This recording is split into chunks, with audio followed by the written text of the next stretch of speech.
రాష్ట్రంలో అక్కడక్కడ మత విద్వేషాలు, దాన్ని కూడా కట్టడి చేశా. ఊరికొక రౌడీ, ఒకప్పుడు ఆ రౌడీజాన్ని కంట్రోల్ చేశా.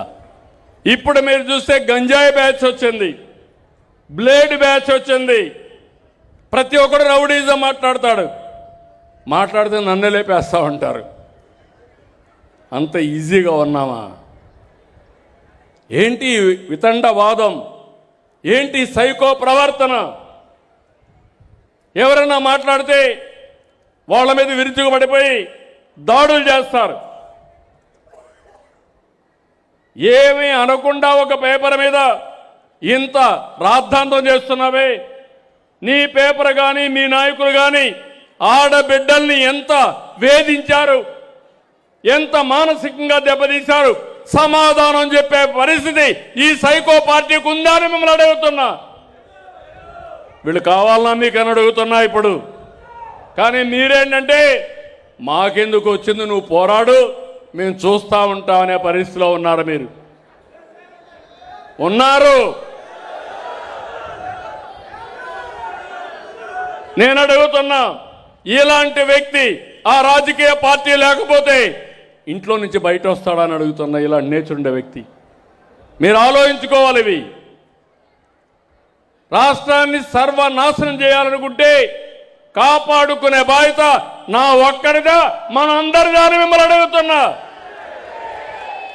మనందరి దాన్ని చేయలు పైకెత్తండి. మన పిల్లల భవిష్యత్తు కోసరం ఇప్పటికే నష్టపోయాం. 2014 విభజన,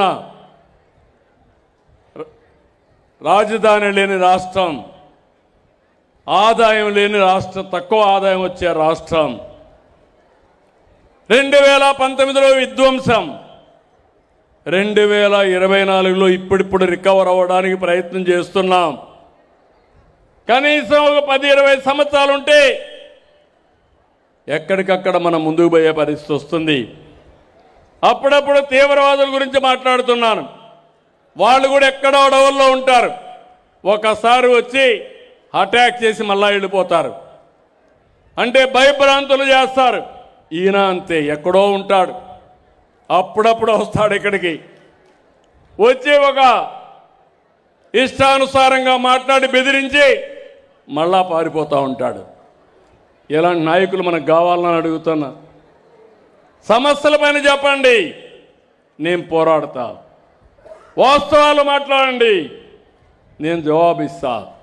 కానీ అమరావతిలో అవినీతి జరిగిపోయిందంట.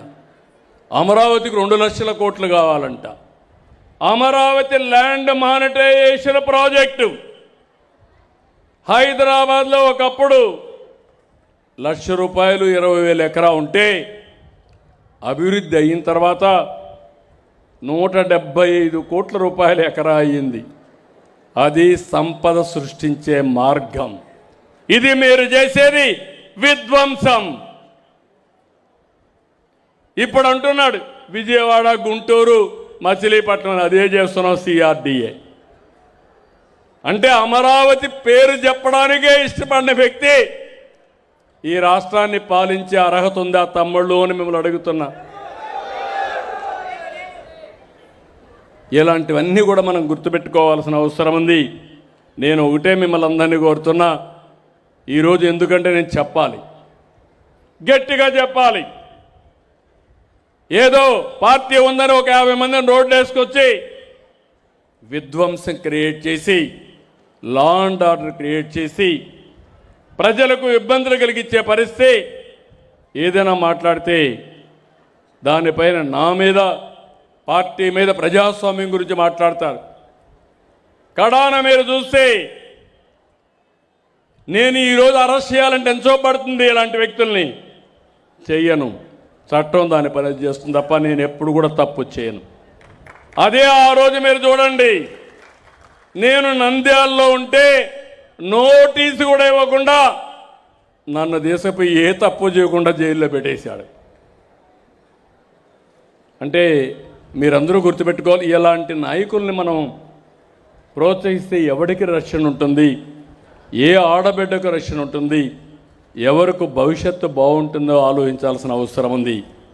అందుకే అప్పుడప్పుడు పవన్ కళ్యాణ్ గురు కూడా అంటారు, నేను కూడా అది చెప్తాను మీ అందరికీ, మళ్ళీ మనందరి జీవితాలు బాగుంటే ఇలాంటి వ్యక్తుల్ని చరిత్రలో మర్చిపోవాలి.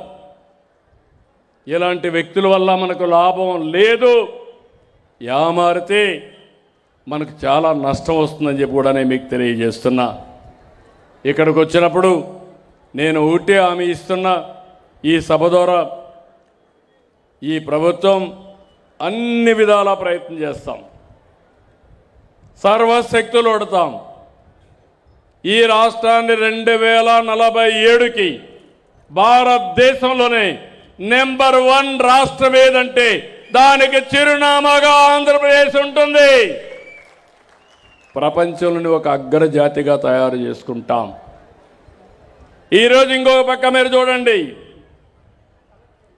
యుద్ధాలు ప్రపంచం మొత్తం కూడా ఏ విధంగా అమెరికా, ఇజ్రాయెల్, ఇరాన్ ఈ యుద్ధంతో మన జీవితాలు కూడా ఇబ్బంది పడే పరిస్థితి వస్తున్నాయి.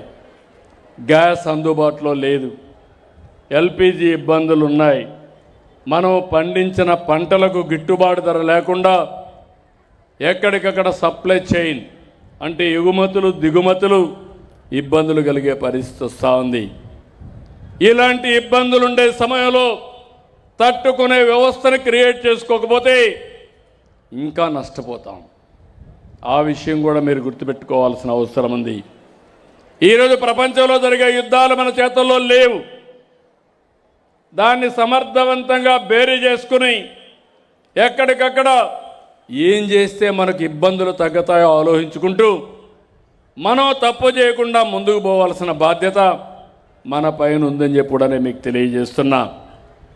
ఇక్కడికి వచ్చినప్పుడు మీరు ఒకసారి చూస్తే నేను ఇంత మునిపే చెప్పాను, ఇక్కడ అధికార యంత్రాంగం అంతా ఉన్నారు.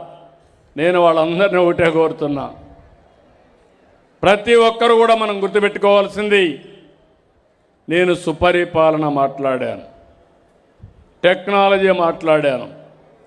ఎవరికి ఇబ్బంది లేకుండా, ఎక్కడా అవినీతి లేకుండా అన్ని సేవలు అందించాల్సిన అవసరం ఉంది.